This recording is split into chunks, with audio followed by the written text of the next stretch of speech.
Shalom. This is 5 Bytes Shalom. This is Yoki. This is segment 3 of the plane crash.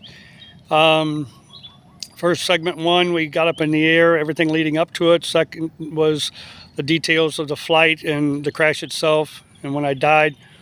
This one will be what happened after they brought me out. And then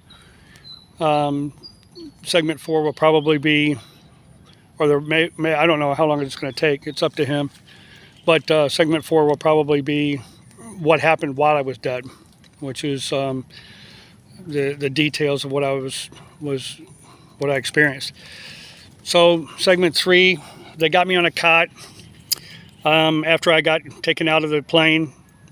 This is about 3.5 hours after we crashed, and we started down the mountain, and it was slope. And they were kind of running because I'm a big guy compared to them. Their average height's about 5'1". These little short Guatemalans, tribals. And we're going down the mountain.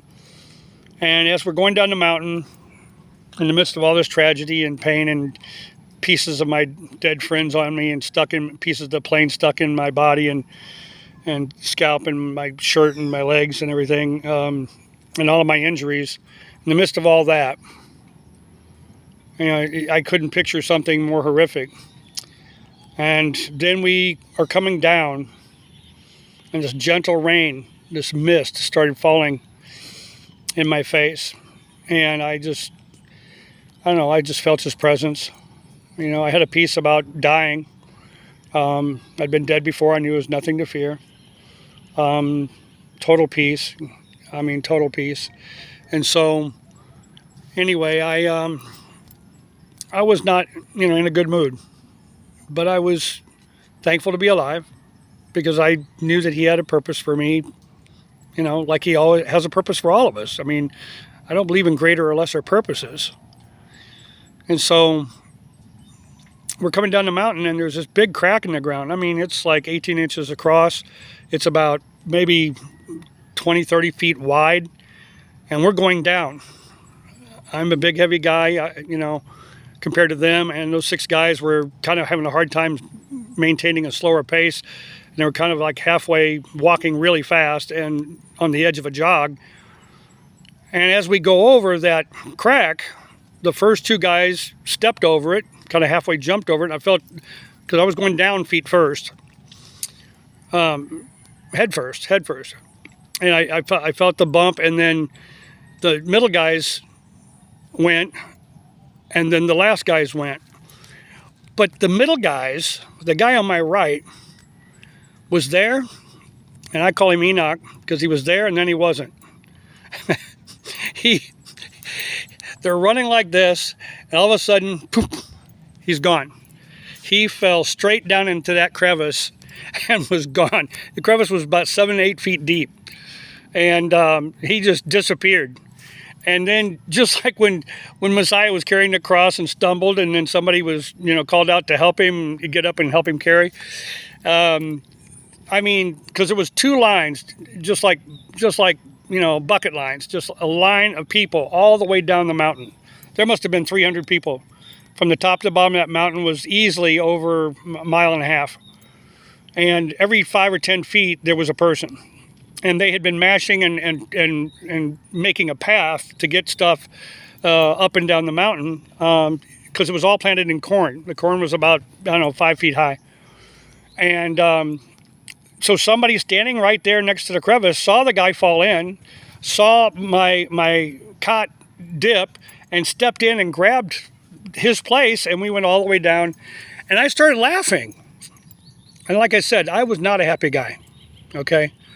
I wasn't crying. I wasn't screaming despair. It was not a cinematic moment of, you know, theatrics. But it's that silence and that peace of going. I mean, there was shock. I mean, PTSD, whatever you want to call it. There's so many things I was going through, but I did have a peace. And it wasn't a natural peace, I guarantee you that. Because I'd never been through anything like that. And I'd been through fires, floods, you know, motorcycle crashes, car crashes. I've been through a lot, and this was not so far beyond any of that. And so we get down to the bottom of the mountain, and I lay my body in the street, and then I asked somebody to help me set up because I couldn't feel my legs. couldn't move them. And so then somebody came behind me, and two guys grabbed me by the shoulders and helped me set up. And then somebody stood behind me and leaned his knees forward on my backs of my shoulder. And I remember just resting on that. And just, it was just so nice to be able to rest and I could relax. I mean, and laying down was uncomfortable for me. I don't know why. Probably because my back was, had been turned 90 degrees in the center. And I'll post x-rays and things like that in the comments if I can. If not, then go to my Facebook page, Fybyte, Fybyte, and I'll post it there. But I just, I rested. But then all of a sudden I started shivering because we're up in the mountains, way high in the mountains. We'd been in the jungle for 10 days. I had a t-shirt and jeans and, my mission boots and, not even a hat. And I started shivering because I'm soaked. I mean, soaked. Take a 3.5 hour bath. Just soaking it. How your skin gets wrinkled and everything. Now imagine that, pour some gasoline on your hand and let that burn and feel that for a while, and then soak in that for 3.5 hours. I stunk. I smelled like the inside of a fuel tank.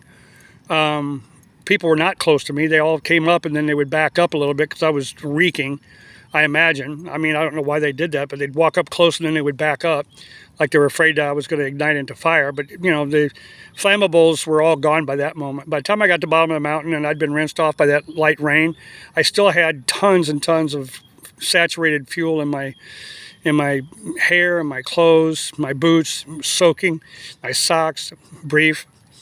And everything was stained with that kind of light brown.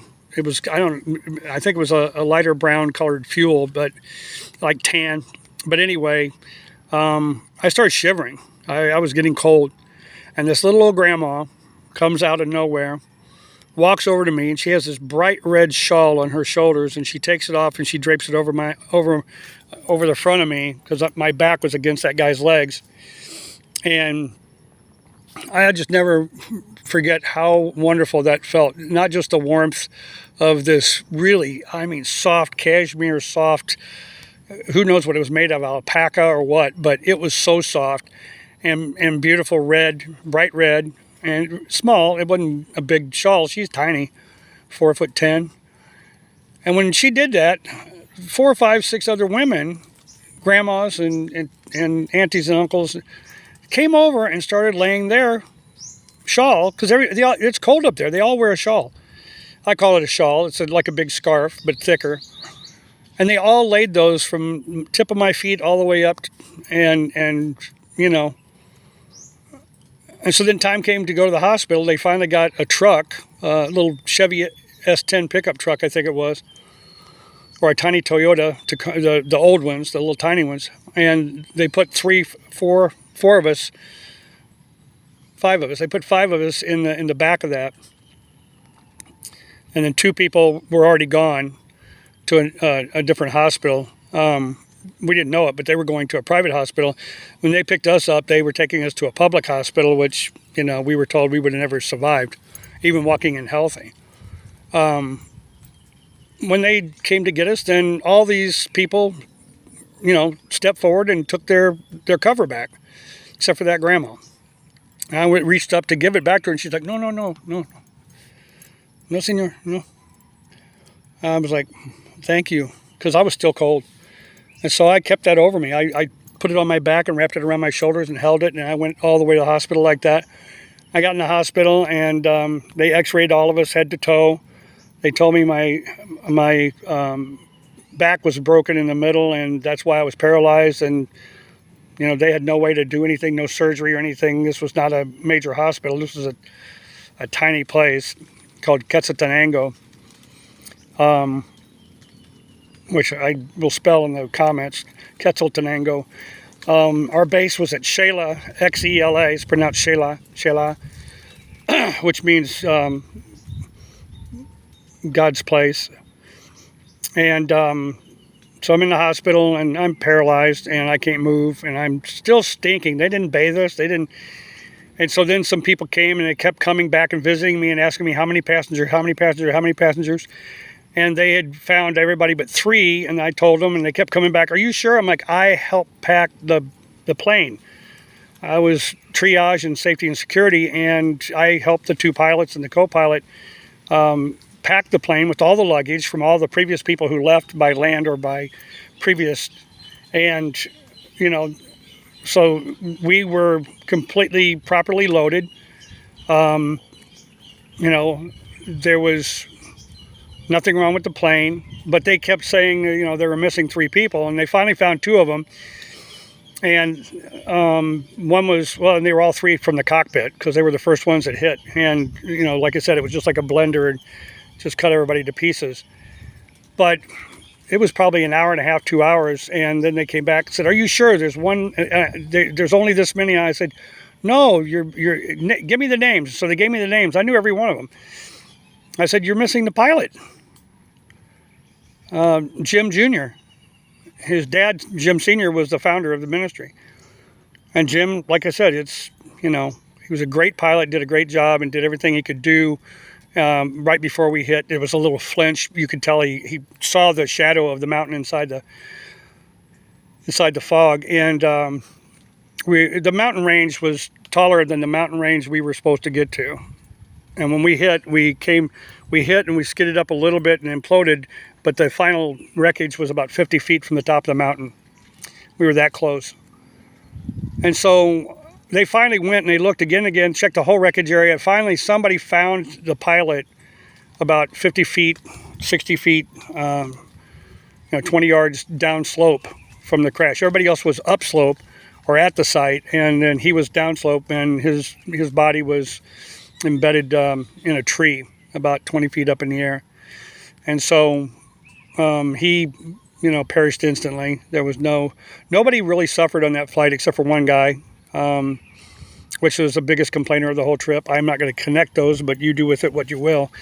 And he was just, from the time we got to Guatemala City, got down everywhere we went, he was just always very verbally, openly criticizing everything. And then he was in the crash, and then he called out a couple of times and then couldn't speak, and I could hear the fluid filling his lungs and the rattle and his final breath. And, you know, I heard what it's like for somebody to die. I've never heard what it's like to die. I just died. And I got to witness that, and it was nothing I would wish on anybody. It was a miserable way to go. It wasn't long. It was just maybe 3 minutes, but that's an eternity when you're suffering like that. He was probably unconscious after 1 minute, but that still is. So anyway, I got to the hospital, and I'm busted up, and they called me Senior Twisto because the rescue workers were describing how I was found and where I was found, and everybody was looking at me strange, all the medical staff and all the rescue workers. And so the doctor came and told me what, you know, the x-rays showed, and wiped off his scalpel on his leg and turned his back to me, and there was another gurney came in, and somebody was in a car accident, and he started operating on him. No curtain, no sanitation. And then after 30, 45 minutes in that hospital laying there, then they came and got me from the ministry and said, "We got to get you guys out of here. We're taking you to a private hospital. This one is, you know, you just so much disease there, malaria especially. And hepatitis. For some reason, there's a lot of hepatitis there." And so we got taken to a private hospital. And then, you know, this is again running over, so I will cut it off right here. I got to hospital, and we'll do a segment 4, and I'll talk about the hospital and then what I experienced when I was dead. Till then, love you. And I mean that in a different way than most people do. Agape. Phi Bite Shalom. This is Yoki.